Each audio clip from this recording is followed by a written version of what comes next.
I want to welcome everyone. My name is Bob Doppelt, and I'm the coordinator of the International Transformational Resilience Coalition. I want to welcome all of you who are joining or are already on the line from both the US and all across Canada and many parts of the UK and Europe. Welcome to all of you in whatever time zone you're in. This is the first formal training session of the ITRC training program on building community-based mental wellness and resilience. Last session, we just had an overview panel discussion about what you were going to learn as we go through the session. Let's go through the training program. Now we're going to dive into it some. Before we get going, I want to say thanks to all of our co-sponsors. You see all the co-sponsors listed here on the slides. I want to give a special call out to the American Public Health Association for offering the continuing education credits for free, which is really nice, and to the Trauma Resource Institute and Elaine Miller-Karras, who's there, as well as Tisha Lendor, who is making sure this webinar actually goes well. She's our savior in this session. We're going to teach you some mental wellness and resilience skills today. I'll share why we're doing that in a second, but we will try to take questions at the end. We're likely to run out of time to take many questions, but we'll pick up and try to answer some of the questions that we get in chat, but don't get to today. We'll try to get to them on Thursday when we're going to run the first drop-in session where we'll go deeper into some of these skills, answer questions, and just allow you to meet each other and have formal dialogue. So if your question doesn't get answered today, there's another chance later in the week if you have the time to join us. And also, I think there's likely more slides on this slideshow than we'll actually get time to go over today, and this will happen throughout the rest of the program, but we want you to have them so you can look at them and read them and learn something from them as we go through the sessions. So today's agenda is I want to start here in a second with just an overview of the purpose and the goals and the flow of the program. Then we're going to spend all the time on, again, like I said, teaching some very simple resilience skills that you can use to give you a sense of how you can build and sustain your own resilience and how you can begin to help others learn these skills and do the same. And I'm really honored today to have Elaine with us, Elaine Miller-Karras, the co-founder of the Trauma Resource Institute, one of the co-founding members of the ITRC as well, and one of our key partners. So you're going to hear a lot from Elaine in a few seconds. Before we go any further, let's take a resilience pause just to sort of get ourselves more present for a moment. And we did this in the first session, and we'll do this throughout the rest of the training program. And this is just a moment to become present, and you can do that by just taking a moment to sort of notice what's going on around you. Is there anything that's catching your eye, colors, movement, something specific, some object? And just sort of take a notice to notice it.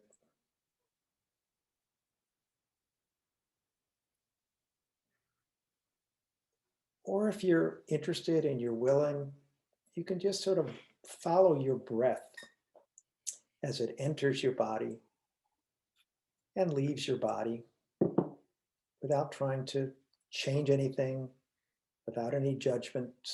Just notice your breath entering your body and leaving your body for 3 or 4 breaths.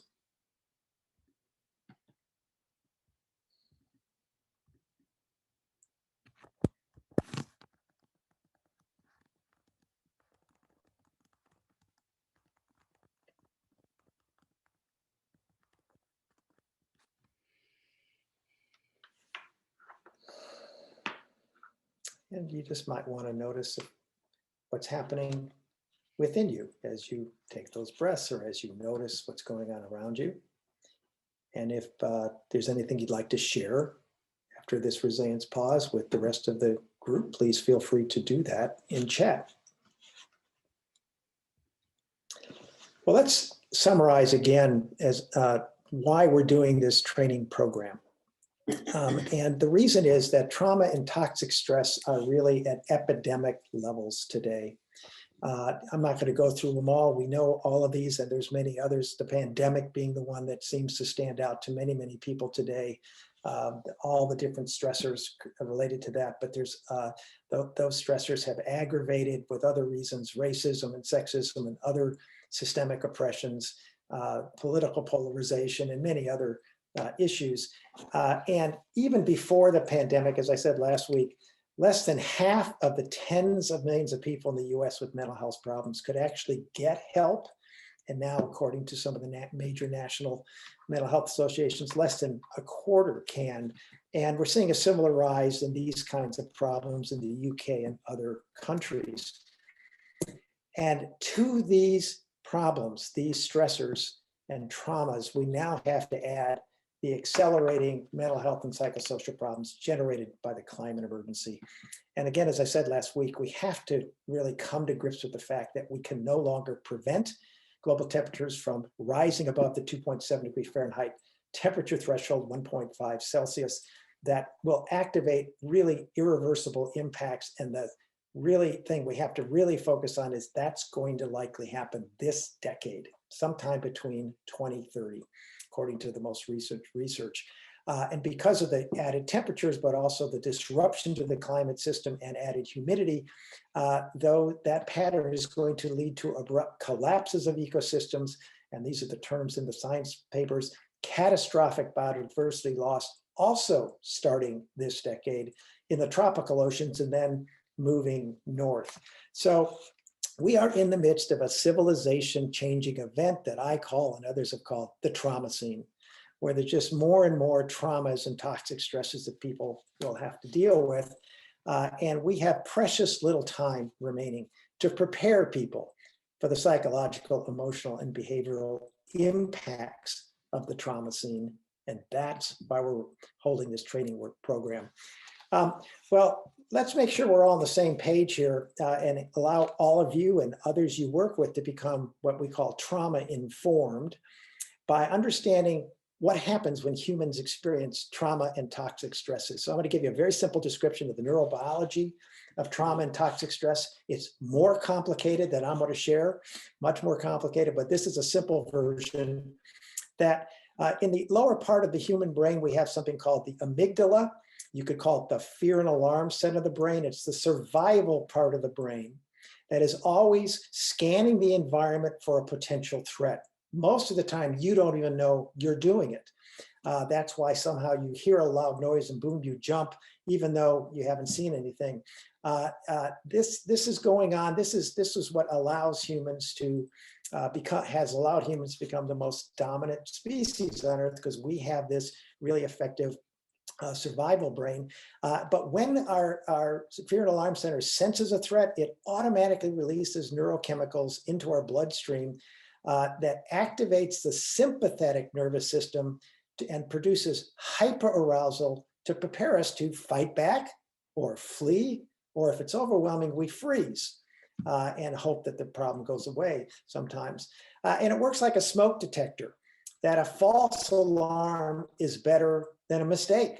So it is always going off unless we have skills to regulate that. And when it is chronic, when it's always going off, it can produce dysregulation, and that's what leads to these mental health and psychosocial problems. Fortunately, first of all, the fear and alarm center is a very good thing to have. That's how we stay alive. We also have, humans have, the prefrontal cortex up in the upper portion of our brain. You could call it the executive center, and it can direct and manage, but it can't control completely the fear and alarm center, and that's a good thing. It is the meaning center of the brain that sorts out real from false threats. Oh, geez, I heard that yesterday and I jumped. It's not real. I don't need to jump today. It develops beliefs about the world and ourselves. Is the world a scary place, a good place? Am I a good person? Am I not? And it helps us decide how to respond, including whether we want to activate the parasympathetic nervous system in some way that moderates the reactions of the sympathetic nervous system. That's a lot what a core element of resilience is about, helping people learn how to activate their parasympathetic nervous system so that they use the fear and alarm center more skillfully or respond to it. But the prefrontal cortex also holds a memory of past trauma. So, oh my gosh, is this just like it happened to me at age 15? And it also can lead to mind racing about future threats. Oh, could this be the worst thing that's ever going to happen?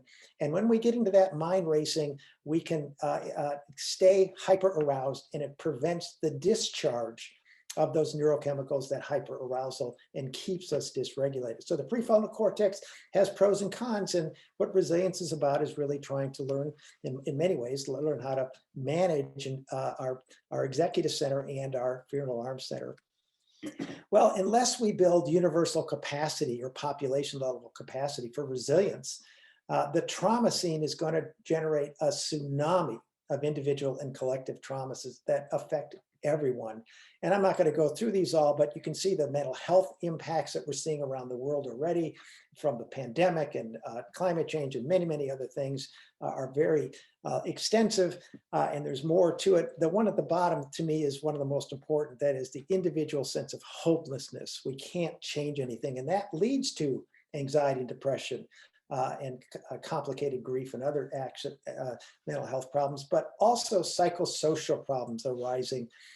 And what this means is when an individual's mental health problems affects others, so it becomes psychosocial. And again, I'm not going to read all those, but you can see there's many, many ways that people have become, have psychosocial problems. And the collective hopelessness you see at the bottom is really important. We're really seeing that rise around the world, especially as the climate emergency worsens. All of that, both personal mental health and psychosocial impacts, create stress on us, on our bodies and on our minds, that can aggravate existing physical health problems or create new ones. That adds to rising costs for families, businesses, and governments, all of these factors. And all of them combine to put many people, individuals and groups and whole communities, into a self-protective survival mode, which is a fear-based reaction that makes us uninterested in dealing with issues and solving problems. We're just trying to protect ourselves. So this becomes a vicious cycle. The mental health and psychosocial problems created by many things going on make it more difficult to address those problems, which add more psychosocial and personal mental health problems. So we really end up with a vicious cycle. And that's why it's so important to try to get out front of this. And while they're going to remain very important, clinical treatment, direct service, disaster mental health programs, they cannot prevent or heal the coming tsunami of these trauma scene generated problems. Again, they'll remain important, but that they cannot really address these issues. And we need a public health and a prevention science approach. And we need this to occur and emerge very quickly. A public health approach addresses mental health, addresses health and social problems by strengthening the protective factors, including the capacity for mental wellness and resilience, that counters the forces that undermine safety, health, and wellness. It takes a population level approach rather than merely treating people that are deemed to be high risk. And it prioritizes prevention through systems-based solutions, not merely reacting to problems after they emerge. Prevention science expands the public health approach by showing that mental health and psychosocial problems can be prevented and that health, wellness, and resilience can be enhanced. And the prevention science does that by showing a growing consensus that the most effective way to achieve those goals is to establish the social infrastructure in communities that engages a broad and diverse array of grassroots, civic, neighborhood, nonprofit, private, and public leaders who come together and plan, implement, and continually improve actions to build and sustain mental wellness and resilience among everybody, all adults and youth.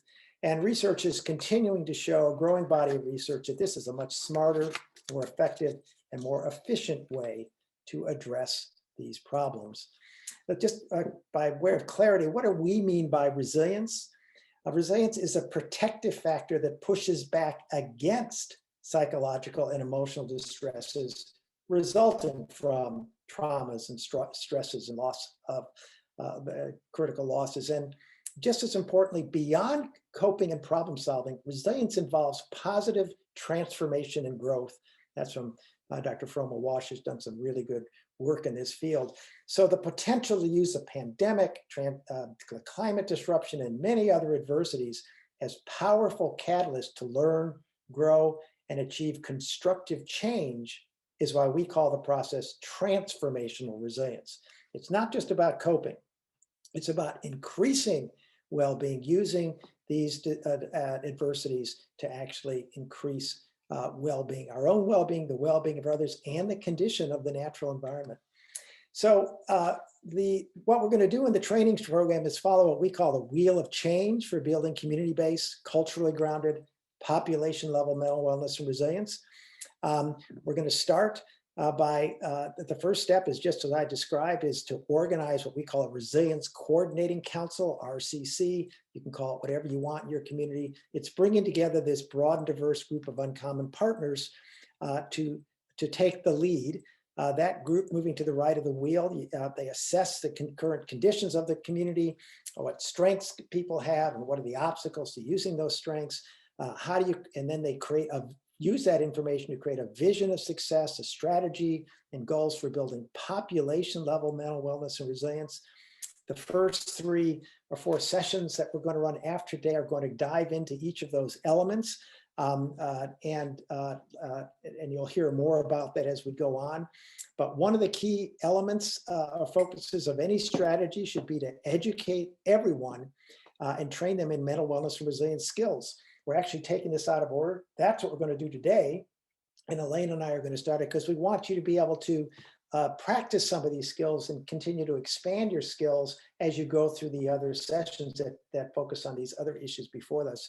But another key component of building mental wellness and resilience is to strengthen and connect social support networks across boundaries. Daniel Aldrich is going to come in about 4 weeks and talk about how to do that. Another important element of a strategy should be to empower residents to take responsibility for resilience in their neighborhoods.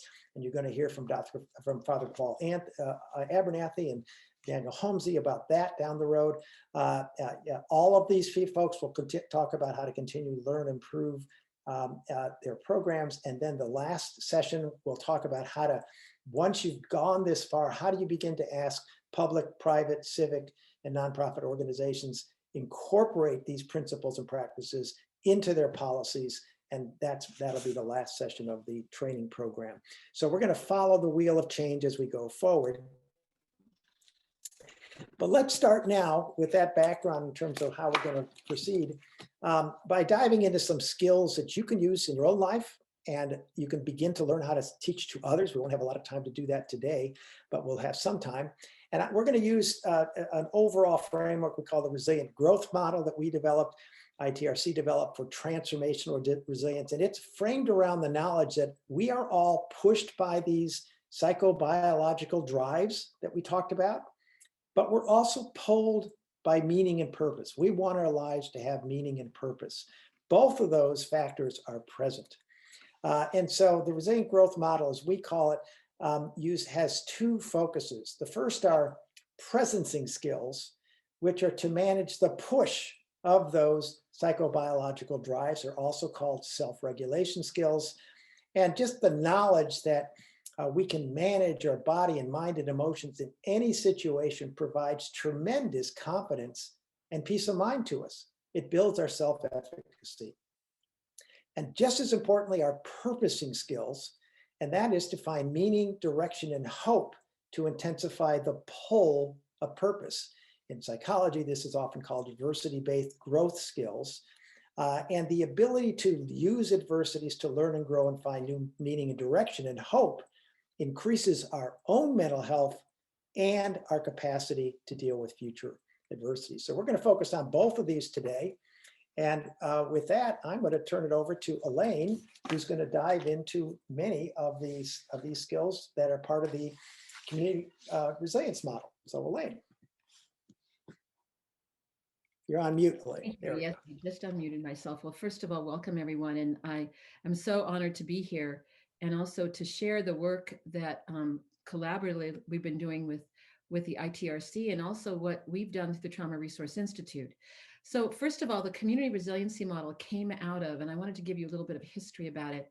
It really came about from doing work in Haiti and China after two horrible earthquakes there, which was really after a disaster. But also, I was the Associate Director of Behavioral Sciences at Arrowhead Regional Medical Center, which is a large county hospital in California. And I was working in outpatient medical clinics, and I was the behavioralist. So the young doctors would have to present to me and to the physician about the presentation of the patients. And basically many of them would come in with, oh, my stomach hurts, my head aches, I've got body aches. And when the doctors would do their medical evaluations, really from kind of that medical model, they couldn't find anything that was really wrong with them. And so I would say, well, I wonder what's happening in their lives. And invariably there was trauma going on in their lives. And so in terms of this being trauma informed is important. And also the community resiliency model is trauma informed, but it has the word resiliency in it. And Bob gave you the definition that we have from ITRC, but I have learned, and I have taken this model literally many, many parts of the globe, more countries than I can probably count right now that you would want to listen to. But I've asked the question, what does resiliency mean? Do you have a definition? And I found that it's really important to have a lot of cultural humility about this. Excuse me, I thought I was on silent. To have cultural humility about this, because what our definition of resilience may not have any meaning to people that live in communities. And actually, for some people, the word resilience has become a dirty word. And some people who live in what has been called, and I don't actually like this term, but underserved areas, sometimes say, well, that's kind of the government trying to say, you're so resilient, we don't need to offer services. We don't need to help you. So I think it's really important that if you start going out in the world and teaching people and sharing this information, that you first start out by asking people, what is their definition of resilience? So I am going to ask you all to think about that and for just a moment, and just put in the chat, if you were to define something simply, how would you define resilience? Because there probably could be, there's 48 people on the call. We could have 48 different opinions about it. And I'll let you know too, what I've kind of come to believe about that, which is, I'll say in a minute, but just kind of for just a second, put that into the chat. And I'm going to ask Bob to go to the next slide as you're doing that.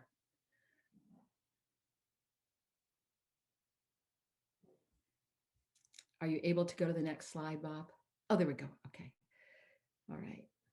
So, and I'm also, wondering, Bob, do you think you could maybe read out loud some of the things that are coming in the chat right now to help me in terms of people's comments?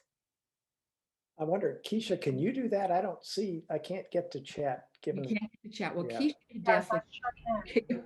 Go ahead, And Keisha. Bob, could you expand the slide so that it'll show across the whole screen, please? Okay, the ability to bounce forward after experiencing challenges and difficulties. Let's see, Elaine, I greatly appreciate this comment and insight. I have personally found the words gratitude and resilience difficult for the very reason you mentioned. It's often been used by larger systems and structures to deny communities access to resources by toting these items. The ability to recover from a traumatic experience. Resilience is the ability to flourish in any context. Resilience is the ability to recover quickly from an adverse event or series of events with a sense of ease. To have the capacity to move beyond and make meaning after adverse experiences. Resilience equals ability to rise above adversity.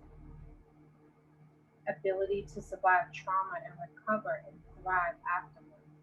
I think resilience is the ability to keep functioning in your daily life even when life isn't easy, and even to become stronger through adversity. Keisha, thank you so much. I just wanted to read some, and you can see there's a wide myriad of different reactions. And so I think that conversation is really important, including the one where sometimes resilience cannot mean what it may mean to others. So there was a researcher named Dr. Christina Bethel from Johns Hopkins, and she's been doing a lot of work with ACEs. And her definition of resilience was to stay calm when faced with a challenge. I thought that was pretty simple. But I think that's why these self-regulation skills are what we start with, because we've learned that they're very important. So when we started going out into communities and sharing the community resiliency model skills, we also realized we were doing more than sharing the skills. And so how this has evolved through time within our institute has been, our goal is to provide a structure for preparation to further strengthen resilience, so communities can respond to events with strength and compassion and with a common language. And also to create a cadre of community resiliency model teachers made up not only of professionals, but natural leaders of communities. Because this is, I think, what Bob and I are talking about when we talk about needing to have different approaches to mental health responses. Because many people that I've encountered in my travels and within the United States would never go to a therapist, but they have challenges. So how can they reduce their symptoms of anxiety, depression, and all the other myriad of different mental health conditions? And sometimes that may not be from traditional trauma therapy from a Western-centered approach. So the other goals that we have is to share with children, teens, and adults within communities the wellness skills. And I say wellness skills because it's not only about what we think and what we feel, but it's what we sense. And the biology of trauma is so important to include in how we help ourselves be able to be more present, so that we can go from the presencing to the purposing skills. Because if we are not in a state where we can access our prefrontal cortex and be in a state of well-being, it's hard for us to be compassionate towards ourselves and towards others. But the other thing that we do, and this is, all of you are from different parts of the world and represent different organizations and vistas, is to link community members and survivors to community-based programs and governmental entities that support prevention, resiliency, and reconstruction when there has been a disaster. And this is very important. And one of the things that, Bob and I and some people of the ITRC have been working legislatively and talking to legislators about our resilience ideas. And one of the things that's been very frustrating, and this is in the US, I know we have people from other countries, is sometimes the legislators, officers tell us they're not really interested, that the legislators aren't necessarily interested in the fact that we know that we can prevent, because that's not the way the money's allocated. And I have to tell you, that's a very big frustration when we're trying to make these big changes. So, okay, the next slide, Bob.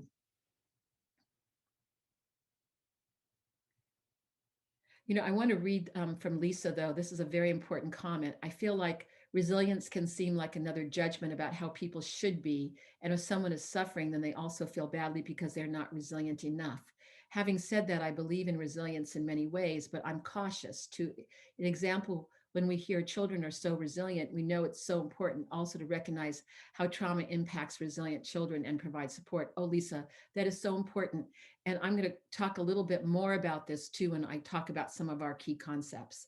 Now, this is a similar slide, and I'm just going to go by it really quickly, but we have to always identify community stakeholders when we're thinking about these resilience coalitions, and really sometimes think way outside of our box of who we bring in. And sometimes some folks that may not be traditionally part of some of our efforts, it really needs to be for all. So next slide, Bob. So this is what we've come up in our Trauma Resource Institute as our prevention and program, and also to use after disaster response. And we have a phase 1, which is community preparation. And this is, I think, when we talk about these resilience coalitions and how different wellness skills, and certainly the community resiliency model is just one of them. There can be many, but I think we need to have different modalities of well-being that not only are constructed by your communities. For example, I know that we have many Indigenous people on the call. There are beautiful cultural traditions that have been ancestrally incorporated into well-being, and how those are brought up in different communities become really important. I've been doing a lot of my talk show about Black History Month, and talking about the Black church and how important that was and still is, for the well-being, not only in times of slavery, but as we, different parts of our population have come out of that and are living with a new reality, but still how that cultivates well-being. Phase two can be what I call immediate engagement, community emergency response. Phase three is how we have community meetings where people are drawn together to learn skills of well-being that includes the entire community. And then phase four is the triage. So next slide, Bob.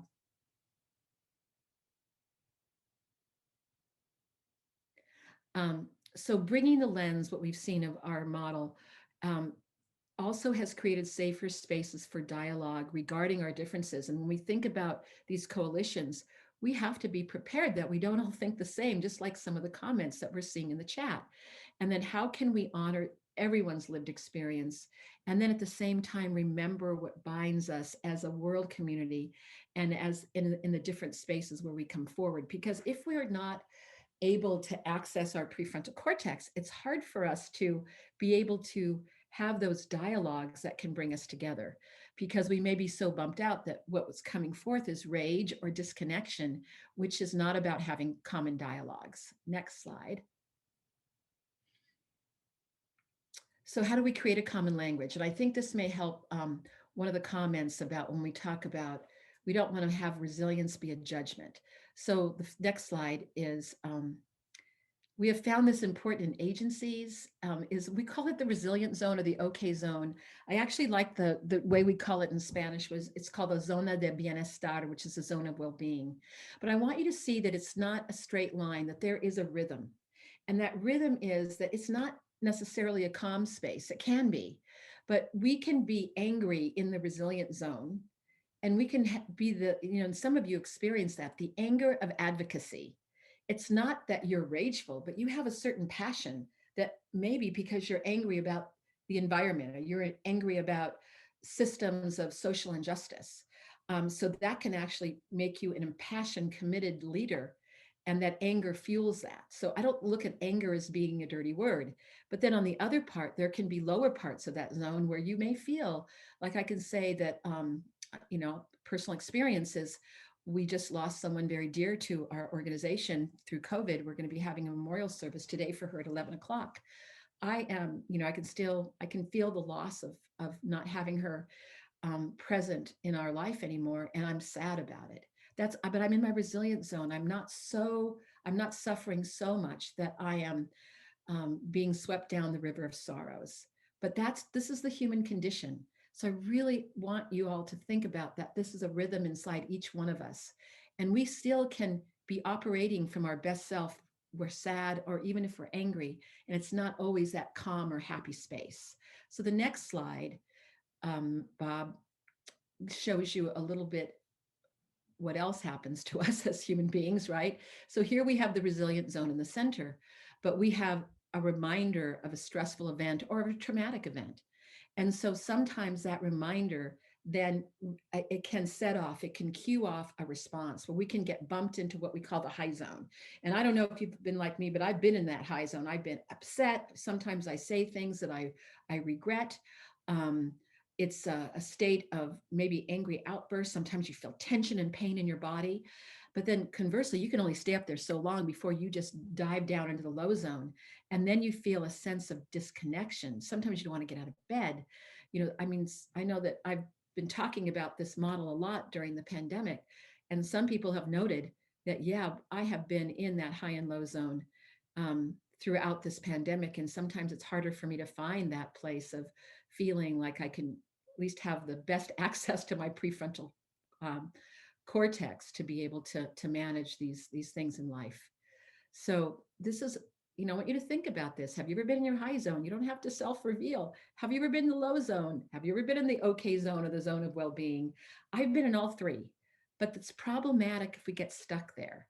And that's when it can start to derail our lives, and we can start developing, mental health conditions that we're not showing up as our best selves. So that's our simple common language. So you can go to the next slide, Bob. I'm just going to ask you all, and this is an invitation. You don't have to say it if you don't want to. Well, what zone do you think you're in right now? And I'm going to invite you to put it in the chat. So I can say I'm in the okay zone middle right now. I feel calm, excited to be here with you all. So I'm just going to invite you to see if you want to check in. Yes. And Mary, that's wonderful. Thanks to the medication, I'm in the resilient zone. And that's why it's important to have resiliency pauses. Yeah, and we can dip down into that low zone very easily. And that's one of the reasons why it's important, as Bob started this session today, that we remember what else can be true for us, that sometimes we can come out even a little way. So just continue to put into the chat, reading them as they come in. Yes, and I think Christina, I also noticed that with the pandemic, the range of the zone is much more compressed for everyone. Absolutely. Thank you for sharing that. All right. Can you go to the next? Thank you everyone for sharing. So that's one of the things that we always do. So I'm going to share you what we're going to do in the next few minutes from the time that I have is I'm going to share with you some of the skills of the community resiliency model. We don't have time for all of them, but I'm going to orient you to some of the skills. And the first one, if you go to the next slide, I'm going to share with you the basic 3+, but we're going to learn the key concepts. And we already talked about the zones, but as Bob already stated, and I just want to emphasize that when people understand that some of their reactions to stress and trauma can't be talked away, but they can be sensed away. How many of you have ever been in that high zone and said, stop being angry, but you just couldn't stop? And sometimes if we could do something that has a biological base to it or uses our brain in a different way, that we can come back into that resilient zone, whether it's the top part of the resilient zone or the lower part, but not feel like we're knocked or stuck in the higher low zone. But we try to use this concept that's about our biology, not pathology. And as we think about the community resiliency model, I just want you to know that it also can result in a great sense of relief for people. But you can go ahead and go to the next slide. But we've noticed that we've used these skills across the lifespan, across cultures with different literacy levels. We have lots of programs in schools. I have a project with Emory University through the Sea Learning program that goes through all over the world. That's a project of the Dalai Lama. So it's really important that we can all learn the skills no matter how old we are, no matter how young, no matter what our culture is, our religious backgrounds, and also what our literacy abilities are. So the next slide. All right. So we're going to talk about tracking, resourcing, grounding, and help now. So next one, tracking, is our first one. And tracking, go to the next slide, Bob.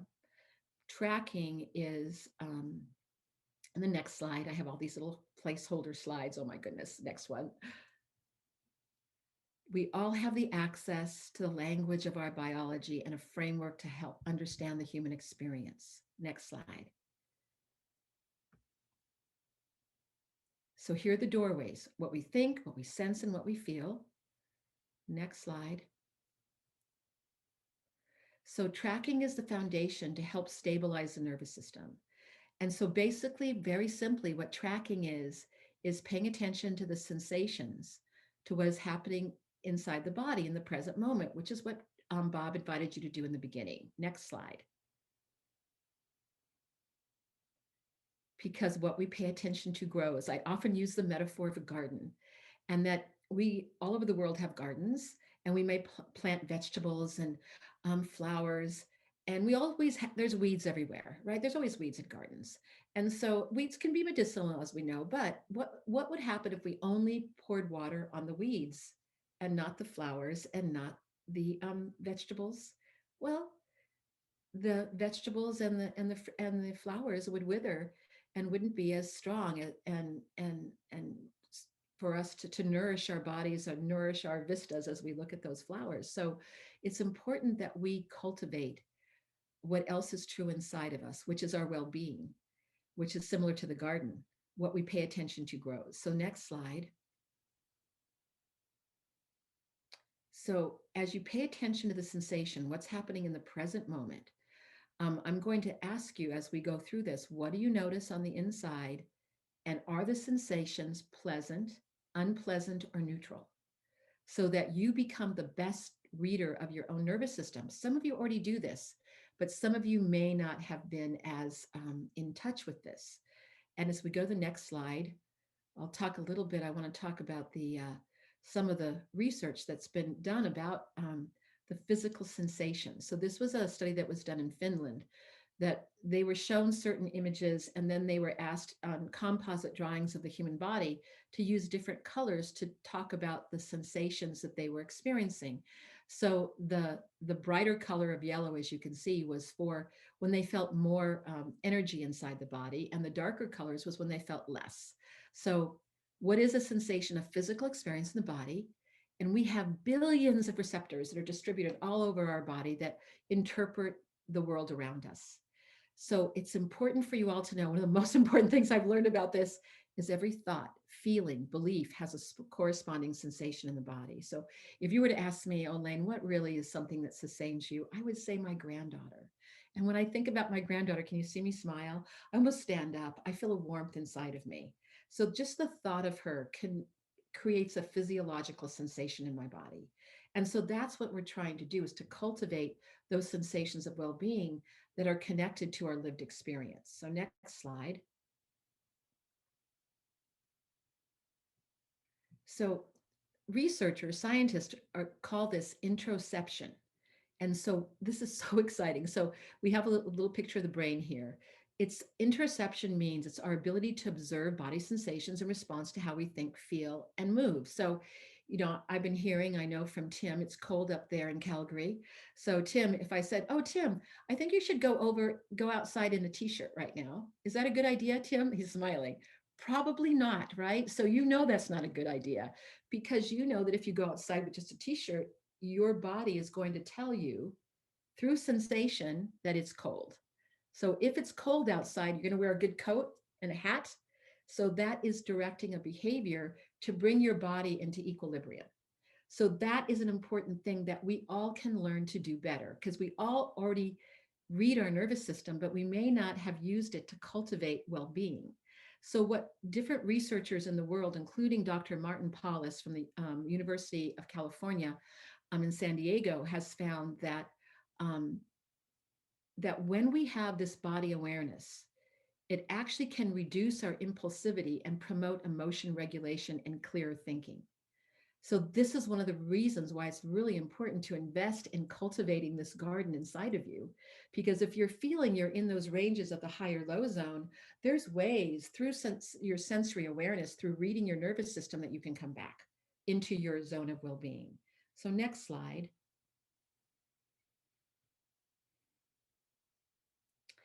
And because I've traveled so much around the world, not in the last year, of course, people would ask me, Elaine, what do you do in the world? I said, oh, well, I think what I do is I help people tell the difference between sensations of distress and well-being.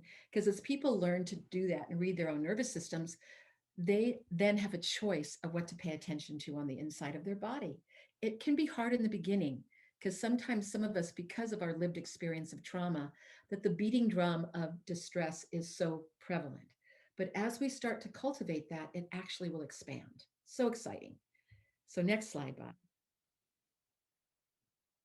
All right. So, ways to read sensation, when we're with somebody else, is what we observe, like body posture, like I'm laying standing up straight right now. But if I was like clenched over, if my face was like this, you'd be reading, maybe you would be making a certain evaluation of what might be happening to me. But we also read sensations by our internal climate. We have something called mirror neurons, where we can pick up the suffering of others as well as the well-being, but also about just asking people, what do you notice? And is it pleasant, unpleasant, or neutral? So next slide. It's very simple ways that we can learn about reading sensations. And when we start to read sensations, and Bob talked about it in the beginning when he talked about the autonomic nervous system, is that when you are in the higher low zone and you get back into that zone of well-being, you often will notice different bodily sensations that's telling you through sensory awareness that the body's coming back into balance. Really simple. You may tingle, you start to yawn. I'm a big yawner when I'm coming back into my resilient zone. You may hear your stomach gurgling. You may sense a warmth in your body or a cooling down that actually is pleasant. So this is what we pay attention to, because when we pay attention to those sensations of release, it helps bring awareness to the body coming back into balance. Right, next slide. This next one is just showing you a number of different sensations that we might experience. Although the slide's not coming, hopefully it will be there soon. Hello, Bob. Oh, there we go. Okay. So these are just sensation words. We don't have time to go through all of them right now, but I want to take you through a very simple sensation exercise. And I'm going to invite you to put your hands together like I just did here, and to slowly just rub your hands together. And as you slowly rub your hands together, is just notice if you're experiencing, for example, any temperature change or any other kind of sensations. And then I'm going to invite those of you who want to, because some people don't like to do it quickly, but I'm going to, just to show you, I'm going to do it quickly. And now I'm experiencing a lot of heat in my hands. So that's a sensation. Or any of else sensing heat? And then I'm going to invite you to slowly stop. And then just to notice what happens in your hands, your fingertips. Like I feel some tingling right now in my fingertips as I've stopped. And also my hands are not as hot, they're cooling down. So that's a very simple way to start exploring sensations with someone, with yourself. And that is one of the most important things you're going to hear from me, is learning to start reading your own nervous system, and with intention and focus. All right, so next slide. Oh, we just did that. I got ahead of myself. Next one. Okay, next slide.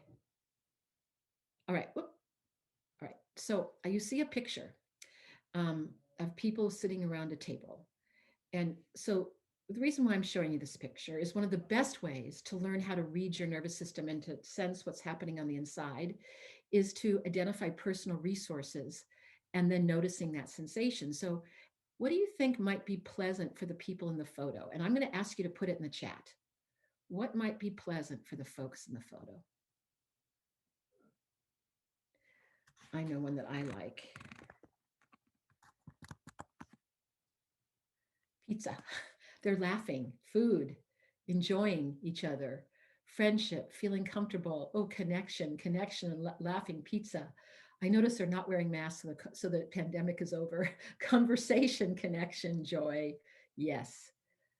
Share space. So even right now, as you're hearing me say the words that people are putting in, is just even notice what may be happening inside as you're noticing what may be pleasant for these people. Eating together, socialization, diversity, yes. All right, so next slide is what are resources? So here I've just put in a lot of different pictures. You could put in all your own. So a resource really is any person, place, thing, memory, a part of yourself that makes you feel calm, pleasant, peaceful, strong, resilient. Also can make you feel excited, happy. It can be real or imagined. You can see I have these two little teddy bears. A resource can be internal or external. And when I mean about internal, maybe you're a compassionate person and you love that about yourself. So to just notice what that's like to even think about yourself as being compassionate, or it actually can also be maybe you feel like, I got really sturdy legs, or I've got strong arms. That also can be an internal resource that you have that you can sense. Now, I always have to point out this little blonde girl is my granddaughter. I've got to just put her in everywhere because she always, when I see her, it just brings joy to my heart. So, but there can be many different things that can be resources for us. So if you go to the next slide, it's important for me, like if I'm telling you about my granddaughter, that we intensify the resource. Some research has shown that it takes up to 12 to 16 seconds for that resource sensory experience to develop inside, so that you can really feel it in a felt sense sort of way. So that as you think about your resource, to think about maybe asking yourself 3 questions or give 3 details to that resource that brings in more detail. So I really would like you to do that right now. So you may want to just do it in your mind's eye, or if you have a piece of paper in front of you, to write down one of your resources. Like, so for me, it would be my granddaughter. So I would name 3 details about her. She's 4 years old. She's spunky. She loves to run and she loves to play with the puppy. And I just took a deep breath, right? I'm noticing that. I didn't choose to take the deep breath. It just came up naturally, a parasympathetic breath as I'm thinking about her. So that's what I'd like to invite. I'm going to be quiet for just a couple minutes for you to identify your personal resource and to think about some details. And also, I'm going to invite you, if you'd like, to share them in the chat.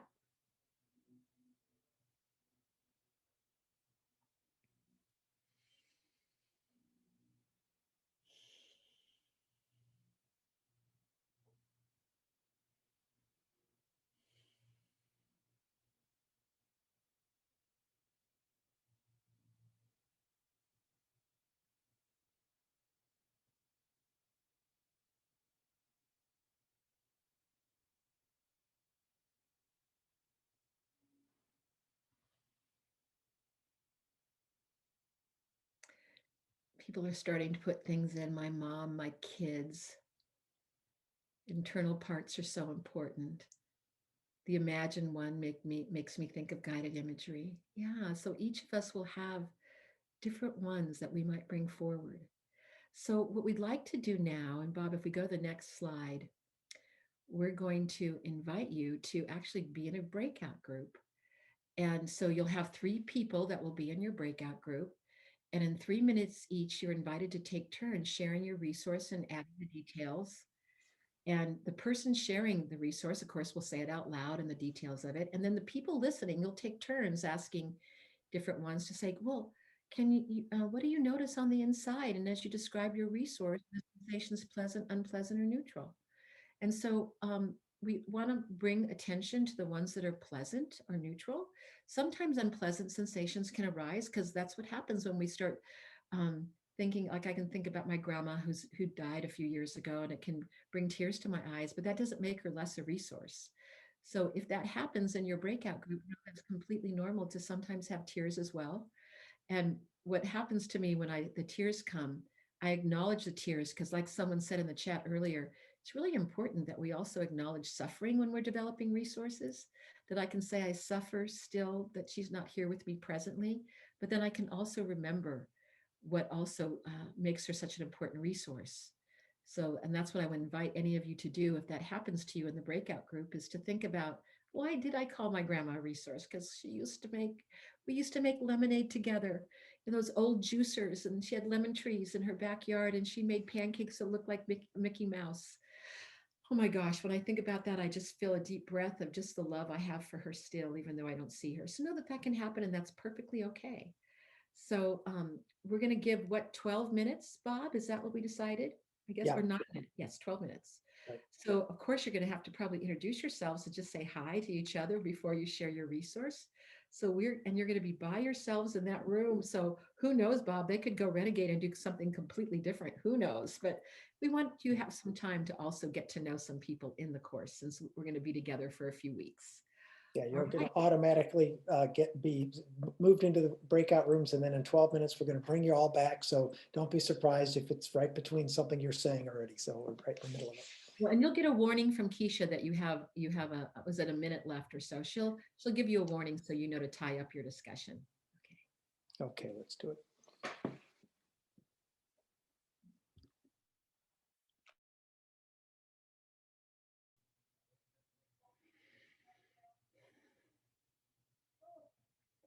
All right, I see. We're not quite all back yet. We're coming back slowly. I hope that you all had an interesting experience, and you got to meet 2 other lovely folks who are present with us.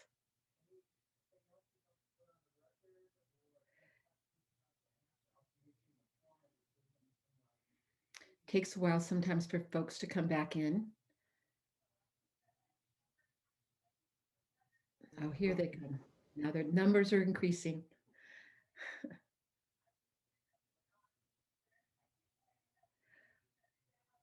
All right. You know, we're going, for the sake of time, we're going to move forward. I'm going to go right into skill 3. And that is grounding. And, you know, just so that there's lots of definitions of grounding, but The definition that we've finally come to is the direct contact of the body or part of the body with something that provides support in the present moment. Many of you may have learned about grounding through the feet, which can be really helpful for some, but not for everyone. If people have had a lot of trauma that might have been like an explosion, or if they were disciplined sternly, they may have braced themselves when that was happening. So bringing attention to the feet sometimes is difficult. So what we have found is giving people options is really important in terms of how they want to ground themselves. But grounding is important because it's about our gravitational security, and the foundation of it is just imperative to be in present moment awareness. And when we're grounded in the present moment, we're not thinking out there too much in the future or the past. We're right here in the present moment. I tell you, I ground through my hand. And I do a lot of presentations. Sometimes I get nervous, and if I put my hand on the table, then all of a sudden the breath comes in, and I'm in that present moment.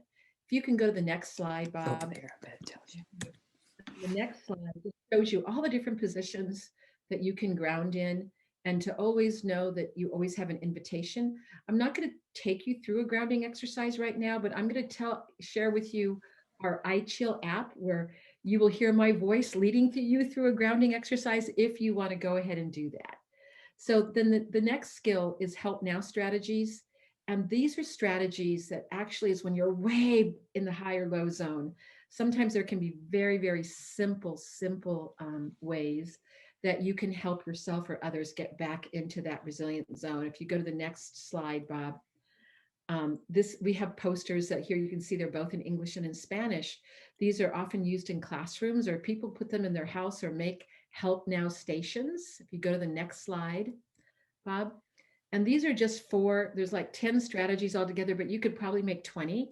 But sometimes, like if you drink a glass of water and notice the water going down, that can bring you into present moment awareness. Or if you touch a surface, like I use this for grounding, but touching the surface also can be noticing the texture of the surface, so the temperature, looking around the space like everyone was noticing, or pushing against the wall. This is a picture of a school in Atlanta have adopted these community resiliency model skills. So these are additional skills to add to your toolbox. And if you go to the next slide, Bob, and the next one after that, we're not going to actually practice. This comes to that resiliency pause, and I can see that some folks are putting in the chat, and I know we went quickly. Lisa says, thank you for giving us time to connect in our small group. I felt like crying, so grateful for the connection from afar, especially in our homes in COVID times. And doesn't that say it all? This is what we're trying to do, is cultivating the connection and that sense of well-being. I also want to, again, do I have a slide? I can't remember. Did I put iChill in there, Bob? I'm pretty sure I did. Yes. Okay. So this is the iChill, completely free, English and in Spanish. You can download it if you have a smartphone. If you don't have a smartphone, you can go to ichillapp.com and you can listen to it, and it will take you through all the skills and to practice it. Because what we've learned in the research, evidence-based practice, and these are going to be my final words before turning over to Bob, is that when people learn to practice and continue to cultivate and pour water on that well-being, it grows. In the study that was published in Nursing Outlook in 2020, at 3 months post, the nurses had a 60% improvement in well-being. After a year, they had a 50% improvement. Why was that? Because they kept practicing it and they integrated it into their activities of daily living. So with that, I'll pause and turn it over to Bob. And don't worry that we didn't practice the others, because we have things planned for you where you can practice. All right, Bob, back to you. Thank you, Elaine. That was great. I really appreciate it. I want to just share that there's other simple presencing skills. There's breath-based skills, awareness-based skills, culturally based skills, faith-based skills, and what we call the reset button, a combination of many of those. We'll practice these and the skills Elaine talked about in the session this Thursday, the drop-in session for anyone who wants to practice it. And we'll also come back and give you more time to practice these skills in future sessions. One skill I want to offer you, a tool that you can use for yourself and you can use with people you work with, is what we call circles of support. It's very helpful to have people actually surface and write down what are their skills, their social support networks, and what resources are available. And you ask people to start in the middle here. They write down their personal skills that they have to calm their mind, body, and emotions when distressed. And you see the list, the examples up on the left-hand corner. Then you ask them to draw another line outside and you say, what are your internal supports? These are images you bring to your mind, role models of people, images of sitting by the beach or something, and that calms you. Then you go out a circle more and you ask people to identify their social support networks. Who are the friends and families that provide you unconditional support? You go out another circle and you ask people to identify their external physical supports. Maybe you have a room in your house that you go to, or a garden, or a place in town where you go to that brings you calm. And then you go outside one more circle and you ask people to identify their ecological supports. Do you have a yard or trees, et cetera, someplace in your community that actually can provide you with this kind of emotional support? And it'll help you calm your mind, body, and emotions. We do this exercise with groups all over, and we repeat it. And what we ask people to do is to then, once you've identified your circles of support, see which ones are strongest and which ones you might want to strengthen and develop a strategy for strengthening them. Come back and do the exercise a month later, and it's often very different. And people have learned a lot about this. So this is a very powerful exercise. And then I want to close by saying that you can have people develop a presencing action plan, a presencing safety plan. Ask people to write down on the left side what kind of signs they're going to, physical sensations and other signs they're going to watch for when to signify they're outside of their resilient zone. And then on the right side, ask them, what are you going to do when you notice those signs, those symptoms, if you will, those signals? And people can post it on their mirrors in their washroom. They can put it in their wallet, put it on their desk, and it's very helpful for folks. Now, we only have a few minutes left, but I'm going to just very quickly go through the fact that we have to remember that there's two focuses to the resilient growth model. The other is those purposing skills. Very hard to get to purposing unless you've actually found some level of presencing. But it's really, really important. And what purposing is about is realizing that the choices we make in the midst of adversity determine what happens to us. We all have a certain level of functioning. Some sort of adverse event comes along and we're all sort of dysregulated. We can be pushed out of our resilient zone because of that. And eventually most of us bounce back, but some of us actually use that event to actually increase our sense of well-being above where we were before. And this requires a choice that we make. We either continue to suffer or we use the experiences to honestly examine ourselves, learn about ourselves, and to then rise above our own personal self-interest to help others, help nature in some other way, find new sources of meaning, purpose, and growth. And this is really what purposing is about. And one of the ways to do that is to try to reframe what is happening to you. So for example, after you've become more present, calmed your mind, body, and emotions, try to ask, what can I learn from this situation? Is there anything I can learn about other people, about myself? Or what new doors might be open to me? And this is a powerful way to help people and help yourself reframe how we think about distressing events. And another way is, and they're all linked, is to help people clarify the core values they want to live by in the midst of adversity, because this allows us to live with meaning, purpose, and hope. And by values, we mean actions, not ideals or morals, etc. Values are about how you act during your life, not what you accomplish. So acting out our values allows us to live with dignity and pride and purpose. And one exercise you can use to help people go through this exercise, I would encourage you to do it yourself, and just ask either yourself or ask others to identify the top 3 values you would like to live by in the midst of adversity that would allow you to live with dignity, pride, and purpose. And often what happens is people identify 7 or 8, and you say, no, what are the top 3? And take some time to do that, and then go back and imagine a recent difficulty that you've had, and ask yourself, did you live out those values during that difficulty? And if not, what could you have done differently? And what could you change in the future? And how would you have felt then? And how would you feel in the future if you were living out those core values? Very powerful. And then finally, it's like I said, it's really important to understand that the trauma scene is generating profound senses of hopelessness. And hopelessness can cause people to harm themselves, to harm others, and harm the natural environment. And when you help people harvest hope for new options, new possibilities, it helps them overcome despair and helplessness and realize that, well, geez, how I respond to this is up to me. It's up to us.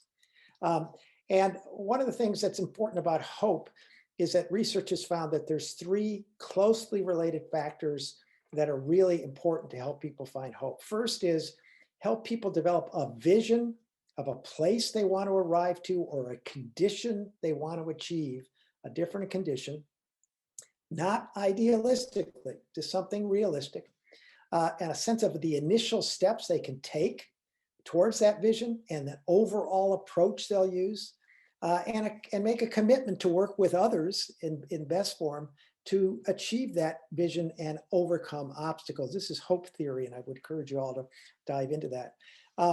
And one of the most powerful ways is to find hope in adversity is to really understand the oxytocin virtuous cycle, as we call it. So just think for a second about something you've done recently to help someone else, or maybe some part of nature, an animal, without any obligation or expected payoff. Did you open the door for somebody that you didn't know? Or you saw a senior citizen and you dropped something, you picked something up and handed it to them. How did you feel afterwards? We often just feel better about ourselves because we did the simple thing. And when we do good things for others or help the world become a better place without obligation, you could call it engage in selfless pro-social behaviors, we end up enhancing our own self-esteem. And this is not about moralism. This is actually about the fact that you're actually releasing neurochemicals into your bloodstream that are creating a really positive experience, a positive feeling. So another exercise you can do is to have people actually engage in the oxytocin virtuous cycle by asking people or yourself going out and doing things for others or for animals or nature in some way without any sense of obligation. Just do it for an hour, open the door for people, help people, whatever. And what's going to happen is the more you do these pro-social, selfless pro-social actions, the better you're going to feel, because oxytocin is actually released into your bloodstream, which feels good, which drives your desire to do more of those selfless behaviors, which feels better because it releases more oxytocin, which drives more selfless behaviors, and you get this virtuous cycle. So again, this is not moralism. It's not about being nice. It's an expanded notion of self-interest. Helping others and or helping the natural environment actually benefits us as much or more than it helps others. And you can practice that yourself, and you can have other people ask other people to practice it by doing just very, very simple things. It's a very powerful exercise. And with that in mind, you can ask people to then craft a purposing action plan. We have a presencing action plan. We can also develop a purposing action plan or a safety plan. What kind of vision or place do people want to arrive at that gives them hope? What can they begin to do? Well, I can start to plant trees in my community. I can join this group. I can just help these neighbors in some way, whatever it might be. And then identify some initial steps you can take and an overall approach they can take to achieve that vision. Well, I can do that by networking with these particular people in my neighborhood, or I can join this group, et cetera, and then make a commitment to do that and identify what obstacles might get away and identify a commitment to keep moving towards that even when those obstacles arrive. So, geez, I can't get a hold of these people. What am I going to do if I can't connect these people? Or I've got other priorities to focus on. How do I deal with multiple things in my life when I want to also do these? And you develop a plan to do that, and you just start moving towards that. And so here's your purposing action plan. So you've got a presencing safety plan and a purposing action plan. You can identify in the top, write down your strengths and your passions. And again, you can have other people do this as well. We do this in lots of different training workshops. Write down the core values that identify and identify how you're going to enhance your own personal well-being and how you're going to help others or the natural environment enhance their well-being. And then the immediate actions and midterm actions people will take. And again, put this on your mirror in your washroom or on your desk, or stick it in your wallet in some way in a place card. It just helps you remind yourself what you can do. So let's just take a brief resilience pause now and just try to go inside if you're willing, and only if you're willing. And let's just follow our breath again this time, if you're willing, and just watch it as it enters your body and leaves your body without trying to change anything or without any judgments. Just if you're willing, follow your breath for a few breaths.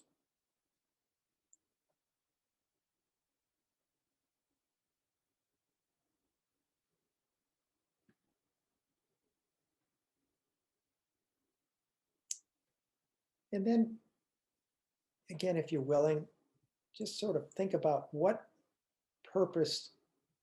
the most important purpose in your life?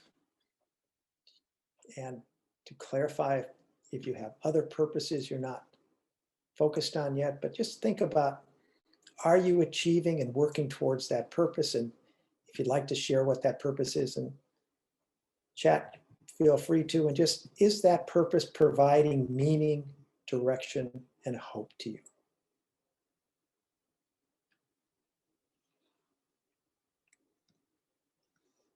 Do you have a clear purpose?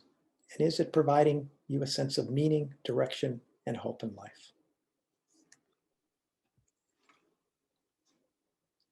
And you can share that in chat, but you can also think about how you can help others think about those same issues. And Bob, can I just add something? Is that what we've seen is I've gone around the world with the community resiliency model. Sometimes when I've gone into communities, they've been really stuck in the high or the low zones or going in between the two. And there was hard to find a common ground of that sense of well-being, just because of the challenges that different communities sometimes have. But I think if we work on trying to find those ways through all the different strategies that you've talked about, Bob, and I talked about, to get into that zone of well-being, then it affects our prefrontal cortex and we start being more directed towards solutions and the well-being of the entire community, because we turn the volume down on our fear response. And we have a lot of fear in communities right now, all over the world, and especially I think in the US. That is something to think about as we're trying to cultivate these purposing strategies, which are essential for the future of our race, of our planet. Thank you, Elaine. I want to close. You can read these on your own, but here's some suggestions for teaching resilience skills to others. Maybe we'll have time to practice how to teach them during the drop-in session that's going to happen Thursday, and it's completely voluntary. Come if you want, don't come if you want. Stay as long as you want. If you only have 15 minutes, that's fine. But you would really, as Lane said, you really want to always start by asking what skills and resources people already have to calm themselves. You can read the rest of this about it, but and don't come in thinking you're going to fix others. You're there instead to share your experience and how these skills have helped you, and that, well, geez, it might also help you as well, other people. and explain what you learned and experienced, not what they will learn and experience. Just come from your own personal perspective. Again, there's more details, but you can read it. Use invitational language as much as you can that leaves people a choice as to whether or not to engage. You know, if you're willing to do this, or something you might consider is, gently, as Elaine did, gently point out the sense of relief or relaxation you observe in others when they practice a skill or tap into a resource. Oh, your shoulders relax. Oh, you took a deep breath.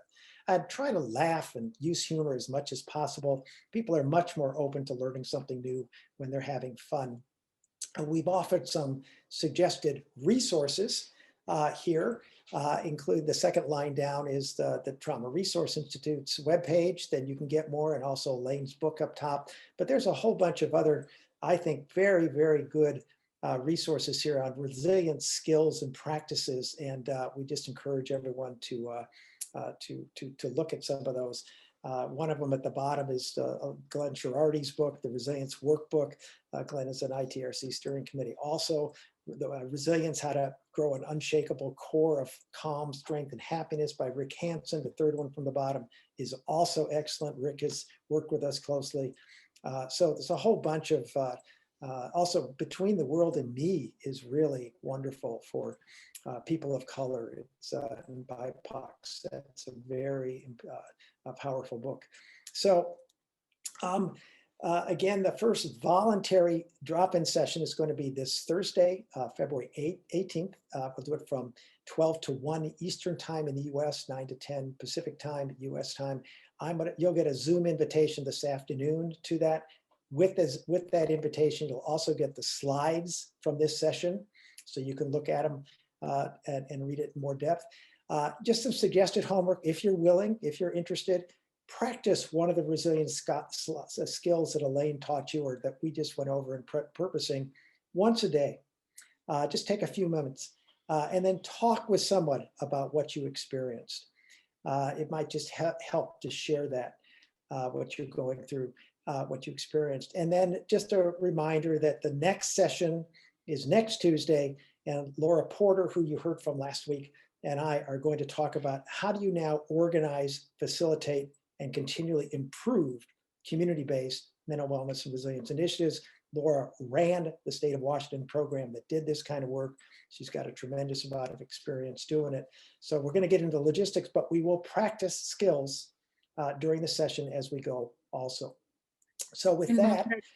Can I just add one more thing? And that is that, I think we know that there's a lot of suffering happening in the world, and we're never, when we talk about resiliency, saying not to acknowledge the suffering, and sometimes even sense into it a bit, but then also to remember what else is true about your life, and about just even all of us here together trying to bring in another reality into our world's community. It always gives me a lot of hope when I see all of you. So thank you so much. Yeah. Good. Thank you all for joining us today, and we hope to see you either Thursday or certainly next Tuesday, and we wish you the best in the week between this. Thank you all for being here. Take care.